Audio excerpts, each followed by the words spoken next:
Warm greetings to you, dear viewers across Africa and around the globe. This weekend, the Apostolic journey of Pope Leo XIV reached a pivotal turning point. I'm Sister Helen Kasaka, and this is the Pilgrim's Path. On Saturday, the Holy Father bid a moving farewell to Cameroon. From there, he traveled south to the Atlantic coast, arriving in Angola, a nation he has described as a project of hope.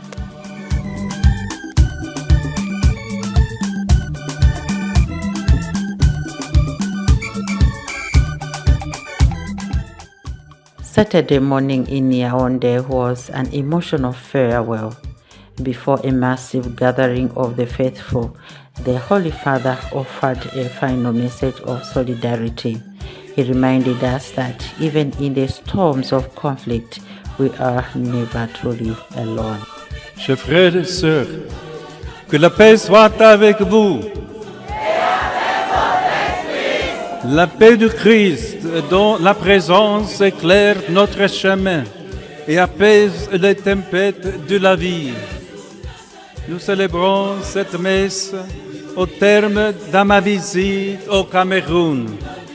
Et je vous suis très reconnaissant pour la façon dont vous m'avez accueilli et pour les moments de joie et de foi que nous avons vécu ensemble. As he boarded the purple plane at midday, his message of peace today, not tomorrow, remained behind as a roadmap for the future of Cameroon. In Luanda, the drum signaled a new chapter.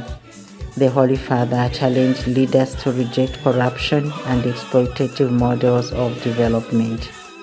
But it was on Sunday morning in the district of Kilamba that the spirit of Angola truly soared. Before 100,000 people, the Pope spoke of a new culture of justice. Brothers and sisters, in this initial scene of the Gospel, I see reflected the story of Angola, this beautiful yet wounded country, which hungers and thirsts for hope, peace, and fraternity. Indeed, the conversation along the road of the two disciples who recall with despair what happened to their master brings to mind the pain that has marked your nation. A long civil war with its aftermath of enemies and divisions and of wasted resources and poverty. When one is immersed for a long time in a history marked by pain, there is risk similar to that of the Emmaus disciples, losing hope and remaining paralyzed by discouragement.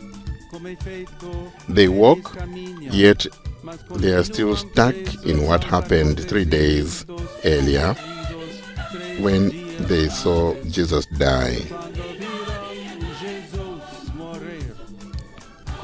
They converse, but without hope or a way out. They speak again of what occurred, with the fatigue of those who do not know how to start over, or if it is even possible. Dear friends, the good news of the Lord, even today for us, is this: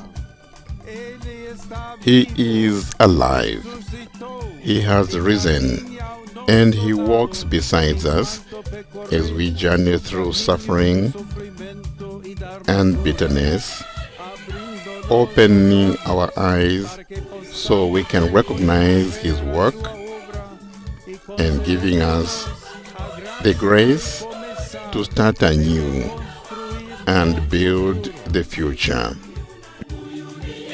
The weekend concluded with a deeply personal journey to the shrine of Our Lady of Moshema at this historic site on the Kwanza River. Once a hub of the slave trade, the Pope prayed for a different kind of freedom. Whether in the mountains of Cameroon or the heart of Angola, we are walking one path of faith. This update was produced by the VoiceAfrique Catholic news team. Our thanks to our editor Chike Ogbonna for his excellent work in bringing these images to life. For VoiceAfrique Catholic, I'm Sister Helen Kasaka. Thank you for joining us. Let us keep walking together on the Pilgrim's path.